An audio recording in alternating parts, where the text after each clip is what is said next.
तर या ठिकाणी नमस्कार मित्रांनो, वाय मराठी ह्या यूट्यूब चॅनलमध्ये आपल्या सर्वांचे पुन्हा एकदा स्वागत करतो। तर मित्रांनो, जे काही बांधकाम कामगार आहेत आणि ते नवीन नोंदणी करणार आहेत 2025 मध्ये बांधकाम कामगारांनी नवीन नोंदणी कशी करायची ही संपूर्ण माहिती सांगणार आहे। कारण की या ठिकाणी काय बदल झालेले आहेत नोंदणी करण्यामध्ये आणि तुम्हाला कोणकोणती कामं करायची आहेत, म्हणजे तुमचा अर्ज जो आहे त्या ठिकाणी पेंडिंगमध्ये जास्त दिवस राहणार नाही, डायरेक्ट तुमची नोंदणी जी आहे ते लवकर मंजूर होईल आणि मंजूर झाल्यानंतर तुम्हाला हे बाकीच्या योजनांचा लाभ घेता येईल। तुम्हाला मी कालच्या व्हिडिओमध्ये सांगितलेलं आहे की कोणकोणत्या योजना आहेत, काय आहे संपूर्ण माहिती तुम्हाला सांगितली आहे। तरी पण तुम्हाला थोडक्यात सांगण्याची एक माहिती देतो की तुम्ही नोंदणी केल्यानंतर तुम्हाला कोणकोणत्या योजना भेटतात। तर या ठिकाणी पहा, तुम्हाला विवाहासाठी जे आहे ते 30,000 भेटतात, कालच्या व्हिडिओमध्ये सांगितलेलं आहे। पहिल्या विवाहासाठी तुम्हाला 30,000 भेटतात आणि त्यानंतर तुम्हाला घरकुलाचा लाभ पण या ठिकाणी दिला जातो। या ठिकाणी पाहू शकतात घरकुलाचा लाभ तुम्ही अटल बांधकाम कामगार आवास योजनेमार्फत घरकुलाची मंजुरी घेऊ शकतात आणि मग त्यामधून 2 लाख रुपये भेटतात जर नोंदणी केली तर भेटतात। आता त्याची नोंदणी कशी करायची हे तुम्हाला सांगतो। तर या ठिकाणी भरपूर लाभ भेटतात, भरपूर माहिती आहे, मी कालच्या व्हिडिओमध्ये सांगितलेलं आहे। तुम्ही जर कालचा व्हिडिओ बघितला नसेल तर हा व्हिडिओ बघितल्यानंतर तुम्हाला शेवटला लिंक भेटेल, त्यावरती क्लिक करून तुम्ही कालचा व्हिडिओ पाहू शकता किंवा आपल्या व्हिडिओच्या खाली डिस्क्रिप्शनमध्ये देऊन टाकेल। तुम्हाला शिष्यवृत्ती तुमच्या मुलांसाठी, तुम्ही मुलांची जर शिक्षण घेत असतील तुमचे मुलं पहिलीपासून जे आहे ते वैद्यकीय पदवीकरेपर्यंत जे आहे त्यांना शिष्यवृत्ती भेटणार आहे। तर या ठिकाणी पहा, जे आहे ते या ठिकाणी वैद्यकीय पदवीकरिता प्रतिवर्षी जे आहे ते 1 लाख रुपये जे आहे ते बांधकाम कामगाराच्या मुलांना मिळतात। शिष्यवृत्तीमध्ये डायरेक्ट बँक अकाउंटमध्ये हे पैसे ट्रान्सफर केले जातात। हे संपूर्ण जे आहे शिष्यवृत्तीचे पैसे आहेत ते जे आहे ते तुमच्या मुलांचे शिष्यवृत्तीचे पैसे तुमच्या बँक अकाउंटवरती जमा केले जातात। या ठिकाणी पहा, पहिलीपासून जे आहे ते 1ली ते 7वीला 2,500 पासून जे आहे ते तुमचे मुलांना या ठिकाणी जे आहे ते वैद्यकीय पदवीकरेपर्यंत जे आहे ते शिष्यवृत्ती भेटणार आहे। वर्षाला या ठिकाणी 1 लाख रुपये, म्हणजे असे तुमचे जे आहे ते जशी मुलं पहिलीपासून 2री 3री 4थी 5वी असं पुढं जातील तसं या ठिकाणी शिष्यवृत्ती वाढत या ठिकाणी जाते। त्याप्रकारे तुम्हाला अर्ज करावा लागतो। त्याचे अर्ज कसे करायचे, काय करायचे, हे संपूर्ण प्रोसेस आपण हे व्हिडिओ पाठोपाठ घेणार आहोत। कारण की आपला आजचा व्हिडिओ दुसरा भाग आहे। पहिल्या भागामध्ये तुम्हाला संपूर्ण माहिती सांगितली की कोणकोणत्या योजना आहेत आणि त्या योजना तुम्हाला कसा लाभ घ्यायचा हे आपण ते पहिल्या भागामध्ये सांगितलेलं आहे। तर आपण आजच्या भागामध्ये तुम्हाला सांगणार आहोत की बांधकाम कामगारांनी नोंदणी 2025 मध्ये कशी करायची आहे, बांधकाम कामगार न्यू रजिस्ट्रेशन टू 2025 यामध्ये कसं करायचं हे संपूर्ण तुम्हाला आजच्या व्हिडिओमध्ये सांगणार आहे। तर या ठिकाणी भरपूर बदल झाले आहेत, या ठिकाणी तुम्हाला कोणकोणते बदल झाले आहेत आणि नोंदणी कशी करायची ही संपूर्ण A to Z प्रोसेस तुम्हाला आज मी सांगणार आहे। तर या ठिकाणी पहा, तुम्ही आणखीन आपल्या चॅनलला सबस्क्राईब केले असेल तर चॅनलला सबस्क्राईब करा, कारण की बांधकाम कामगाराची इथून पुढे मी रोजची रोज रिले व्हिडिओ टाकणार आहे। इथून पाठीमागे पण भरपूर व्हिडिओ बनवलेले आहेत, ते व्हिडिओ पण तुम्ही जाऊन पाहू शकतात।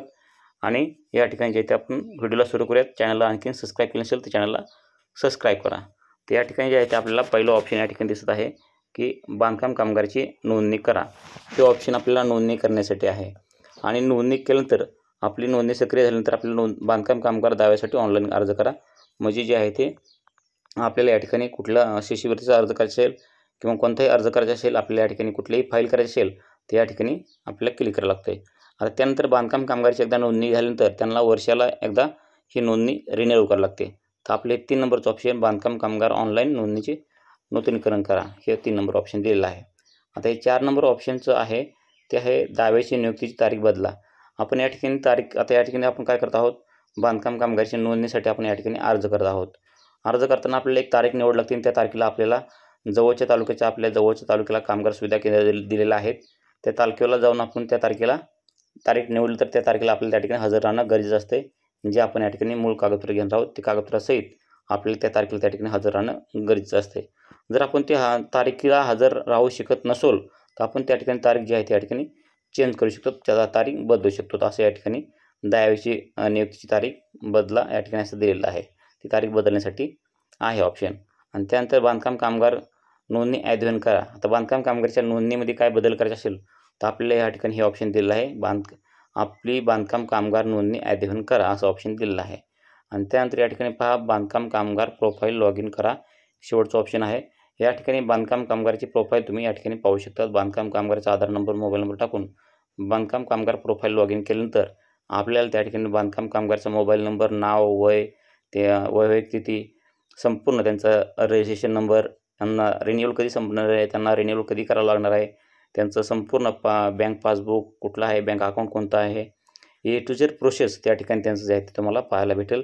त्यांची बांधकाम कामगाराची नोंदणी जर रिन्युअल केली असेल तर ती रिन्युअल झाली का नाही, पेंडिंगमध्ये आहे, कधीपासून पेंडिंगमध्ये आहे, किती तारखेला रिन्युअल केलेला आहे, ही संपूर्ण ए टू झेड प्रोसेस जी आहे ते बांधकाम कामगाराच्या प्रोफाईलमध्ये तुम्हाला पाहायला मिळेल. तर मित्रांनो, तुम्हाला संपूर्ण माहिती भेटली आहे. तर आपण आपला मेन टॉपिक जे आहे ते बांधकाम कामगाराची नोंदणी कशी करायची 2025मध्ये ते आपण बघणार आहोत. तर चला मित्रांनो, या ठिकाणी आपण बांधकाम कामगार नोंदणी यावरती क्लिक करूयात. या ठिकाणी क्लिक केल्यानंतर आपल्यासमोर जे आहे ते असं इंटरफेस येणार आहे. तर या ठिकाणी आल्यानंतर आपल्याला काय करायचं आहे, आपल्याला आपला आधार नंबर म्हणजे ज्यांची नोंदणी करायची आहे त्यांचा आधार नंबर आणि या ठिकाणी त्यांचा मोबाईल नंबर टाकायचा आहे. तर आपण आधार नंबर, मोबाईल नंबर टाकून घेऊयात. तर मित्रांनो, आपण या ठिकाणी आपला आधार नंबर आणि मोबाईल नंबर टाकून घेतलेला आहे. तर आपल्याला प्रोसीड त्या ऑप्शनवरती क्लिक करायचं आहे. प्रोसीड टू फॉर्म ह्या ऑप्शनवरती क्लिक करायचं आहे. तर तुम्ही पण तुमचा आधार नंबर आणि मोबाईल नंबर टाकून प्रोसीड टू फॉर्म ह्या ऑप्शनवरती क्लिक करायचं आहे. तर या ठिकाणी पहा, आपल्यासमोर असा इंटरफेस येईल. आपला आधार नंबर आणि मोबाईल नंबर टाकल्यानंतर आपण पुढच्या पेजवरती असं तुम्हाला पेज येणार आहे. तर या ठिकाणी पाहू शकतात, हे पेज जे आहे ते न्यू रजिस्ट्रेशन. तर या ठिकाणी पहा, न्यू BOCW रजिस्ट्रेशन असं ऑप्शन या ठिकाणी आहे. तर या ठिकाणी पहा, जे आहे ते आपल्याला इथून पुढं काही हे सुरू होणार आहे. नोट दिलेली आहे, म्हणजे मला सूचना दिलेली आहे की या ठिकाणी आपल्या हाताचे ठसे आधार डेटाबेसमध्ये असलेल्या ठस्यांची पडताळणी बघण्याची प्रक्रिया लवकर सुरू होणार आहे. पण अद्याप ही सुरू झालेली नाही. तुम्हाला ह्याची सध्या काय आवश्यकता नाही आहे. तर तुम्हाला बाकीची आवश्यकता कोणकोणती पहा. तर या ठिकाणी तुम्हाला काय करायचे, कोणकोणते या ठिकाणी फॉर्म कसा भरायचा ही संपूर्ण माहिती देतो. तर या ठिकाणी तुम्हाला पहिल्यांदा तुमचं जे आहे ते तुमचं नाव या ठिकाणी लिहायचं आहे. त्यानंतर तुमच्या वडिलाचं किंवा पतीचं या ठिकाणी दिलं आहे. तर या ठिकाणी एखाद्याच्या पत्नीचं जर रजिस्ट्रेशन करायचं असेल तर या ठिकाणी पहिलं नाव पत्नीचं आणि त्यानंतर त्यांच्या पतीचं नाव. जर एखादा या ठिकाणी मुलगा नोंदणी करायची असेल तर या ठिकाणी त्यांच्या वडिलाचं नाव या ठिकाणी टाकायचं 2 नंबरला आणि नंतर आडनाव टाकून घ्यायचं आहे. आणि त्यानंतर या ठिकाणी त्यांचं जे आहे ते जनरल निवडून घेऊ शकतात. पुरुष महिला काय असेल ते या ठिकाणी निवडून घेऊ शकतात. तर या ठिकाणी त्यानंतर तुमचा आधार नंबर जो आहे तो बरोबर येईल या ठिकाणी. आणि त्यानंतर तुमचं वैयक्तिक स्थिती निवडायची आहे. तुमची जी वैयक्तिक स्थिती आहे ती निवडू शकतात. त्यानंतर तुम्हाला खाली आल्यानंतर तुमचा जे आहे ते जन्मतारीख आहे ते या ठिकाणी निवडून घ्यायची आहे. आता जन्मतारीख निवडल्यानंतर तुमचं जे वय असेल ते वय या ठिकाणी टाकून घ्यायचं आहे. त्यानंतर कॅटेगरी, तुमची कॅटेगरी वर्गवारी काय आहे ती या ठिकाणी निवडून घ्यायची. जनरल, NT काय असेल ते या ठिकाणी निवडून घ्यायची आहे. या ठिकाणी पहा, general, NT, OBC, SC, ST जे असेल ते या ठिकाणी निवडायचे आहे तुम्हाला. आणि त्यानंतर या ठिकाणी पहा, तुमचा मोबाईल नंबर या ठिकाणी येणार आहे. तुम्ही टाकलेला तो मोबाईल नंबर तुमचा ऑलरेडी येणार आहे. ते संपूर्ण भरल्यानंतर तुम्हाला जे आहे ते पत्ता आधार कार्डनुसार म्हणजे तुमचा आधारवर जसा पत्ता दिलेला आहे ते तुम्हाला या ठिकाणी टाकून घ्यायचा आहे. तर पहिल्यांदा तुम्हाला काय करायचं आहे, तुमचा जो घराचा पत्ता आहे, घराचा घर क्रमांक आहे तो या ठिकाणी टाकून घ्यायचा आहे. त्यानंतर तुमचा रस्त्याचं नाव काय आहे ते या ठिकाणी लिहायचं आहे. तुमचं गावाचं नाव काय या ठिकाणी टाकायचं आहे. सिटी कोणती आहे तुमची जवळची ती टाकायची आहे. आणि या ठिकाणी जे आहे ते महत्त्वाची जागा दिली आहे हे सोडून द्या, हे मॅन्डेटरी नाही आहे. तुमचं राज्य ऑलरेडी निवडलेलं या ठिकाणी. त्यानंतर तुम्हाला जे आहे ते तुमचा जिल्हा या ठिकाणी निवडायचा आहे. त्यानंतर जिल्हा निवडल्यानंतर तुमचा तालुका आणि तुमचं पोस्ट ऑफिस निवडायचं आहे. तुमचा पिनकोड नंबर या ठिकाणी टाकून घ्यायचा आहे. असं तुम्हाला पद्धतशीर तुमच्या आधार कार्डनुसार तुम्हाला या ठिकाणी पत्ता टाकायचा आहे. आता हे संपूर्ण पत्ता टाकल्यानंतर तुम्हाला खाली यायचं आहे. खाली तुम्हाला तुमची जी फॅमिली डिटेल्स आहे, कौटुंबिक तपशील, ते कौटुंबिक तपशील या ठिकाणी टाकायचं आहे.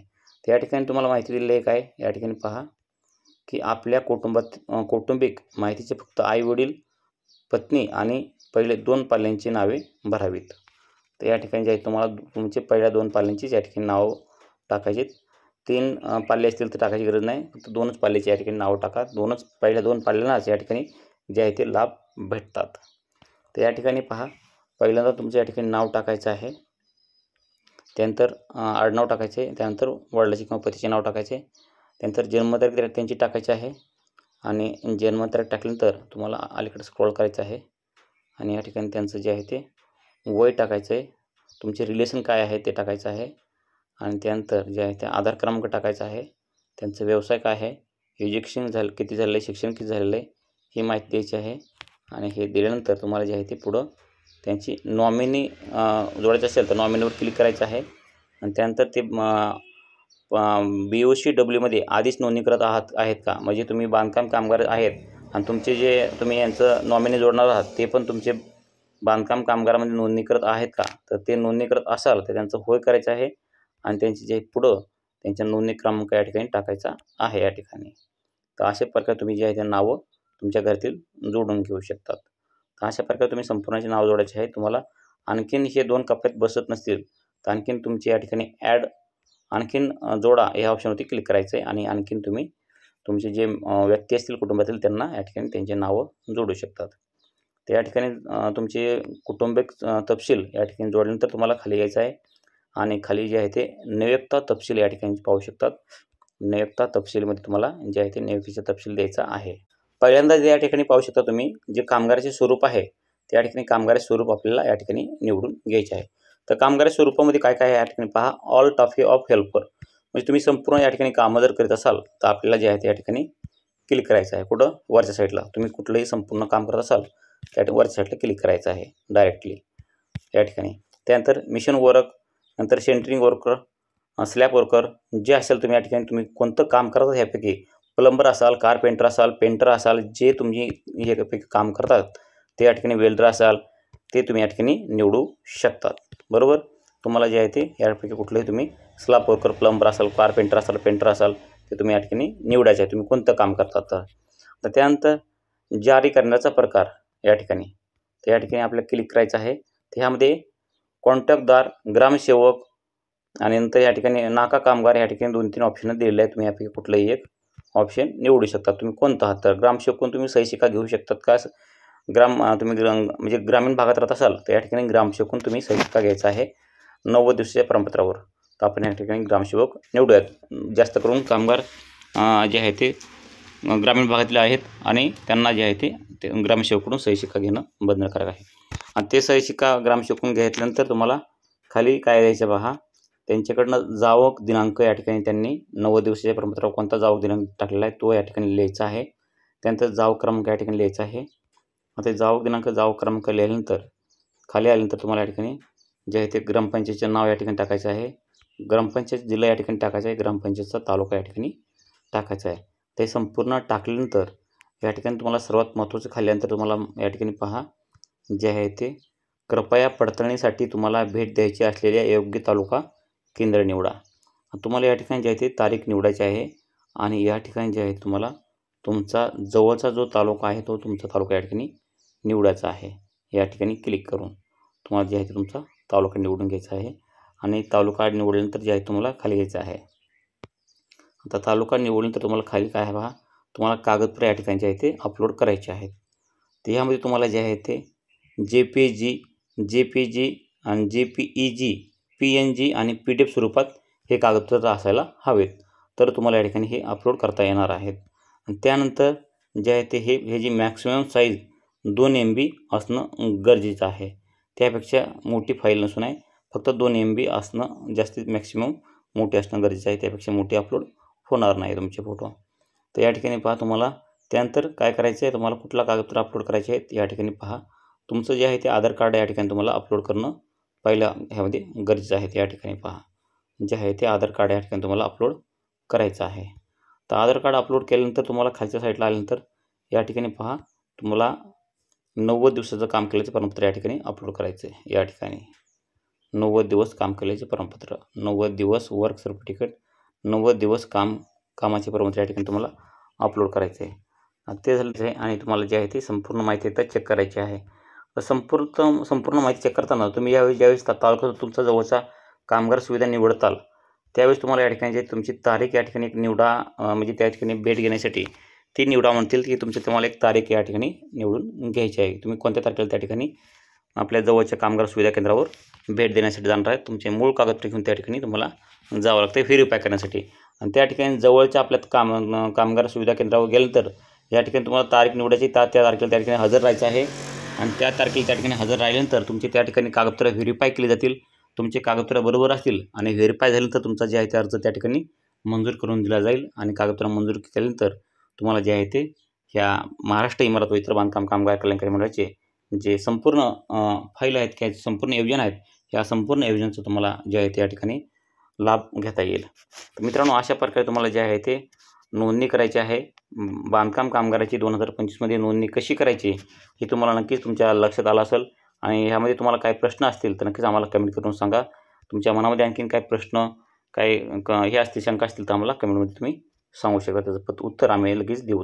तुम्हाला कुठले कागदपत्र पाहिजे असतील किंवा कुठला लाभ करायचा असेल, कुठला योजनेचा लाभ घ्यायचा असेल, त्यामुळे तुम्हाला काय अडचण येत असेल तर नक्कीच आम्हाला तुम्ही कमेंट करून विचारा. त्याचं उत्तर आम्ही त्या ठिकाणी देऊयात मित्रांनो. तर मित्रांनो, नक्की तुम्हाला ही माहिती संपूर्ण समजत असेल आणि तुम्हाला थोडे पण काही कन्फ्यूज असेल किंवा काही अडचण असेल तर मला नक्कीच कमेंट करा किंवा आपल्या टेलिग्राम चॅनलची लिंक आपल्या व्हिडिओच्या खाली डिस्क्रिप्शन दिलेली आहे, तिथून जाऊन आपल्या टेलिग्राम चॅनलला तुम्ही जॉईन करा आणि त्या ठिकाणी मला तुम्ही संपूर्ण प्रश्नाची उत्तरं मागवू शकतात.